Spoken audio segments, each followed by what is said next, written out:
In this video, I want to show you how much my $4,000 dividend stock portfolio paid me in dividends in June 2024. So this table has all of my dividend stock investments over the past 4 months, where I invest $1,000 each month into dividend stocks. So the companies that are in white cells didn't have any dividend payments in June, so let's ignore them.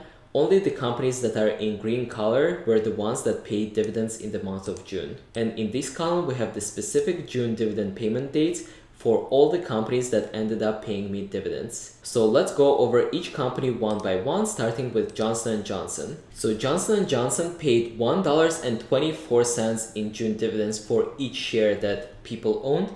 And since I only had one share, I received $1.24 in dividends from Johnson & Johnson. The next company is 3M Corporation, and they paid 70 cents for each share that a person owns. And since I own 2 shares, that means that I've received $1.40 in dividends from them. Company number 3 that paid dividends in June was Pfizer, and they paid 42 cents per each share that an investor owns in their company.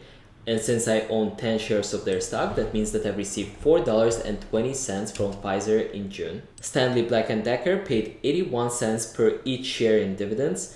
And as I have 7 shares, let's figure out by multiplying 0.81 by 7 shares, which means that I received $5.67 in dividends from Stanley Black & Decker in June. And the last company on my list that paid me dividends in June was Tyson Foods, and they paid 49 cents for each share.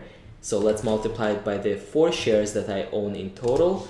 So that means I received $1.96 from Tyson Foods in the form of dividends in June 2024. So overall, I received $14.47 in dividend payments in June from my $4,000 dividend stock portfolio. And this number seems to be very small, less than $15, but my total dividend stock portfolio investment is also small for now. As I continue investing more money to build my dividend stock portfolio, we'll see that my dividends received will also continue increasing. Let me know in the comments if you'd like me to continue making similar videos each month, showing you exactly how much in dividends I'm receiving from these companies. Thank you for watching this video, and I'll see you in the next one.